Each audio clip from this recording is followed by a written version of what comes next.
অবৈধ সম্পূর্ণ অবৈধ হলো সেই আইনটি যে আইনটি গাড়ির মালিকদেরকে গাড়ির জন্য বিআরটিএ-তে এআইটি দিতে হবে বলে রিকোয়ার করে। এই আইনটি অবৈধ দুইটি কারণে।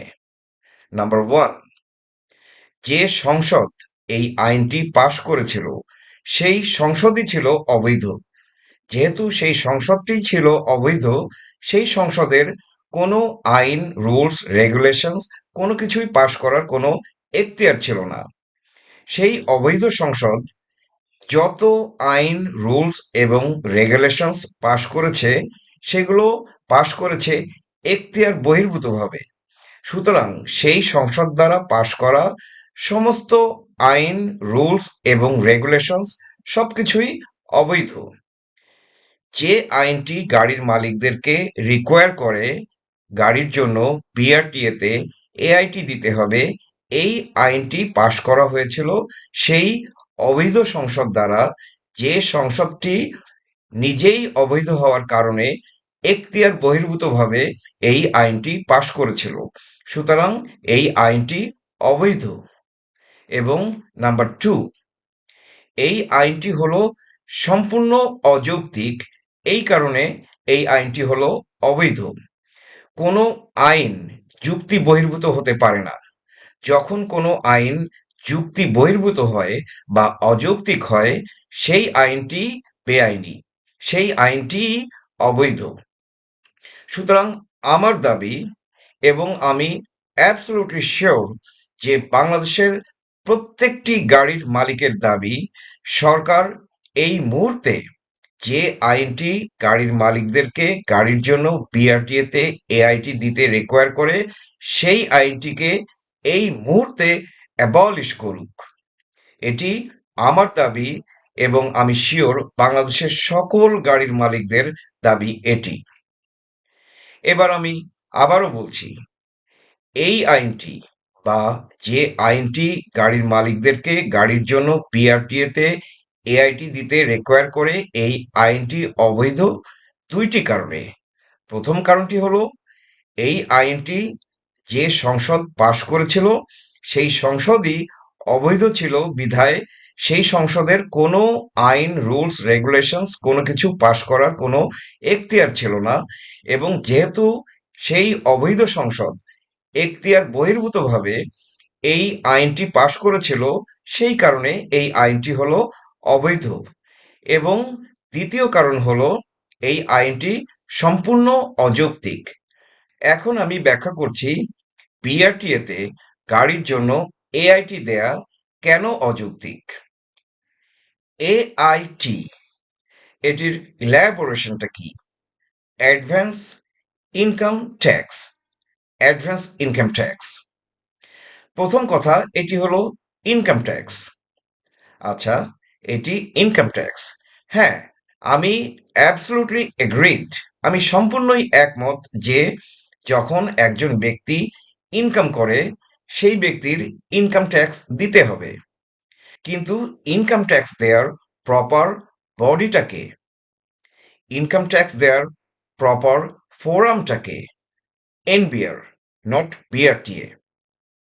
হ্যাঁ, বাংলাদেশের প্রত্যেকটা সিটিজেন যে ইনকাম করে তার ইনকাম ট্যাক্স দিতে হবে, কিন্তু ইনকাম ট্যাক্সটা বিআরটিএ বরাবর দিতে হবে কেন? এটা সম্পূর্ণই অযৌক্তিক। হয়তো সরকার আর্গু করতে পারে যে বিআরটিএ-তে যে এআইটিটি দেয়া হচ্ছে সেটি আলটিমেটলি এনবিআর এর অ্যাকাউন্টে জমা হচ্ছে। কিন্তু আমি আমার পার্সোনাল এক্সপিরিয়েন্স থেকে বলছি যে আমি আমার গাড়ির জন্য এআইটি দিয়েছিলাম। আমি আমার ট্যাক্স রিটার্ন ফাইল করেছি এবং সেখানে এটা রিফ্লেক্টও করছে যে আমি যে ট্যাক্সটি এআইটি বাবদ দিয়েছি, আমার গাড়ির এআইটি বাবদ দিয়েছি, সেই ট্যাক্সটি এনবিআর অ্যাকাউন্টে জমা হচ্ছে।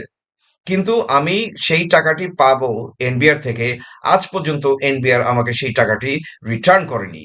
সো এইটা হলো জনগণের পকেট থেকে টাকা চুরির একটি ফন্দি। যে বলা হচ্ছে বিআরটিএ-তে গাড়ির জন্য এআইটি দেওয়া হোক, এবং এআইটি দেওয়ার পরে এটি এনবিআর এ জমা হবে, ট্যাক্স রিটার্নের সময় ক্যালকুলেট করে আমি যদি ফেরত পাই তাহলে আমাকে ফেরত দেওয়া হবে। নো, আমার কাছে ডকুমেন্টেশন আছে যে আমার ট্যাক্স আমাকে ফেরত দেওয়া হয়নি, যদিও আমার অ্যাকাউন্ট এটি রিফ্লেক্ট করছে। আলটিমেটলি যে পয়েন্টটি আমি বলছি সেটি হলো যে first of all, BRTA is a wrong forum. Income tax দিব, কিন্তু ইনকাম ট্যাক্স দেওয়ার জায়গা বিআরটিএ না, ইনকাম ট্যাক্স দেওয়ার জায়গা হলো এনবিআর। এটা হলো প্রথম কারণ যে গাড়ির জন্য ইনকাম ট্যাক্স বিআরটিএ কে দিতে হবে। এটি একটি অযৌক্তিক এবং অবৈধ বিষয়। এবার যাচ্ছি আমি দ্বিতীয় পয়েন্টে, অ্যাডভান্স ইনকাম ট্যাক্স। মানে আমি আমার ইনকাম ট্যাক্সটি অ্যাডভান্স দিচ্ছি। আমি ইনকাম ট্যাক্স অ্যাডভান্স দেবো কেন? একজন গাড়ির মালিক বা যে কোনো ব্যক্তি যে ইনকাম করে, সে ইনকাম ট্যাক্স অ্যাডভান্স দেবে কেন? ইনকাম ট্যাক্স দেওয়ার নিয়ম হলো যে আমি ফিসকাল ইয়ার, সারা বছর জুড়ে, সেই ফিসকাল ইয়ার জুড়ে আমি ইনকাম করব। ইনকাম করার পরে আমি যখন ট্যাক্স রিটার্ন ফাইল করব, তখন হিসাব কিতাব করা হবে আমি কত টাকা ইনকাম করেছি। তার জন্য আমার কোনো ট্যাক্স ডিউ আছে কিনা, থাকলে সেটা আমার পে করতে হবে। যদি আমার ডিউ না থাকে আমি উল্টো রিটার্নও পেতে পারি। তবে যাই হোক, মেইন পয়েন্ট হলো যে ইনকাম ট্যাক্সটা অ্যাডভান্স দেব কেন? ইনকাম ট্যাক্সটা অ্যাডভান্স দেওয়াটা সম্পূর্ণ অযৌক্তিক এবং অবৈধ। লাস্টলি, পয়েন্ট থ্রি, একটি গাড়ি বা যে কোনো জিনিসের কারণে ইনকাম ট্যাক্স নিতে হলে প্রথমে দেখতে হবে সেই গাড়িটি বা সেই জিনিসটির ইনকামের সঙ্গে কোনো সম্পর্ক আছে কিনা, বা ইন পার্টিকুলার ওই গাড়িটি বা ওই জিনিসটি কোনো ইনকাম জেনারেট করছে কিনা। একটি গাড়ি যখন পার্সোনাল ট্রান্সপোর্টেশন হিসাবে ইউজ হচ্ছে, সেই গাড়িটির সঙ্গে ইনকামের কি সম্পর্ক? সেই গাড়িটির সাথে ইনকামের অ্যাবসলুটলি নো রিলেশনশিপ। সেই গাড়িটির সঙ্গে ইনকামের কোনোই সম্পর্ক নেই। সেক্ষেত্রে সেই গাড়ির জন্য ইনকাম ট্যাক্স দিতে হবে কেন? অ্যাডভান্স তো দূরে থাক, সেই গাড়িটির জন্য ইনকাম ট্যাক্স দেওয়াটা সম্পূর্ণ অযৌক্তিক এবং অবৈধ। এমনকি একটি গাড়ি যদি কমার্শিয়াল পারপোজেও ব্যবহৃত হয়, তারপরেও সেই গাড়ি থেকে করা ইনকামের ইনকাম ট্যাক্স দেওয়ার জায়গা বিআরটিএ না। বিআরটিএতে ইনকাম ট্যাক্স দেওয়াটা সম্পূর্ণ অযৌক্তিক এবং অবৈধ। একজন ব্যক্তি যদি তার গাড়িটিকে কমার্শিয়াল পারপোজে ব্যবহার করে, সে ফিসকাল ইয়ার শেষে যখন তার ট্যাক্স রিটার্ন ফাইল করবে, তখন তার ইনকামের হিসাব কিতাব এনবিআর কে দিবে। এবং হিসাব কিতাবের পরে যদি দেখা যায় তার ইনকাম ট্যাক্স ডিউ আছে, তখন সে সেটা এনবিআর কে পে অফ করবে, বাট নট বিআরটিএ। সো একটি গাড়ি যখন সম্পূর্ণই প্রাইভেট ট্রান্সপোর্টেশন হিসাবে ইউজ হচ্ছে, সেই গাড়ির থেকে কোনো ধরনের ইনকাম ট্যাক্স নেওয়াটা সম্পূর্ণ অযৌক্তিক এবং অবৈধ। এবং যে গাড়িগুলি কমার্শিয়াল পারপাসে ব্যবহৃত হচ্ছে, যে গাড়ির মাধ্যমে ইনকাম জেনারেটেড হচ্ছে, সেই গাড়ির জন্য না, সেই গাড়ির মাধ্যমে করা ইনকামের ইনকাম ট্যাক্স দিতে হবে। এবং সেই ইনকাম ট্যাক্স দেওয়ার জায়গাটা বিআরটিএ না, বিআরটিএতে দেওয়াটা সম্পূর্ণ অযৌক্তিক এবং অবৈধ। কমার্শিয়াল গাড়ির ক্ষেত্রে যে ইনকাম হবে, সেই ইনকামের ইনকাম ট্যাক্স দেওয়ার প্রপার জায়গা হলো এনবিআর।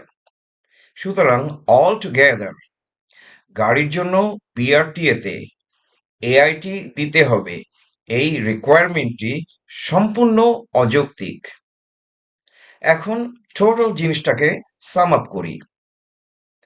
যে আইনটি গাড়ির মালিকদেরকে গাড়ির জন্য বিআরটিএতে এআইটি দিতে হবে বলে রিকোয়ার করে, এই আইনটি সম্পূর্ণ অবৈধ। এবং এই আইনটি সম্পূর্ণ অবৈধ দুইটি কারণে। প্রথম কারণটি হলো, এই আইনটি যে সংসদ পাশ করেছিল, সেই সংসদই ছিল অবৈধ, যার কোনো আইন, রুলস, রেগুলেশনস এই ধরনের কোনো কিছু পাশ করার কোনো এখতিয়ার ছিল না। সুতরাং সেই অবৈধ সংসদ এখতিয়ার বহির্ভূতভাবে বিআরটিএতে এআইটি দিতে হবে, এই আইনটি পাশ করে বিধায় এই আইনটি অবৈধ। এবং দ্বিতীয় কারণ হলো, বিআরটিএতে এআইটি দিতে হবে এই বিষয়টি টোটালি অযৌক্তিক। যখন একটি বিষয় অযৌক্তিক হয় এবং সেই অযৌক্তিক বিষয়ের পরে ভিত্তি করে একটি আইন তৈরি হয়, সেই আইনটি অযৌক্তিক। এবং যখন একটি আইন অযৌক্তিক হয়, সেই আইনটি হয় অবৈধ। সো যে আইনটি গাড়ির মালিকদেরকে রিকোয়ার করে তাদের গাড়ির জন্য বিআরটিএ তে এআইটি দিতে হবে, এই আইনটি সম্পূর্ণই অযৌক্তিক বিধায় এই আইনটি সম্পূর্ণ অবৈধ। সুতরাং আমার দাবি, এবং আমি অ্যাবসলিউটলি শিওর এটি বাংলাদেশের সকল গাড়ির মালিকদের দাবি, যে বাংলাদেশ সরকার এই মুহূর্তে যে আইনটি গাড়ির মালিকদেরকে বিআরটিএতে তাদের গাড়ির জন্য এআইটি দিতে রিকোয়ার করে, এই আইনটি অবৈধ হওয়ার কারণে এই আইনটিকে অবিলম্বে অ্যাবলিশ করুক। ধন্যবাদ।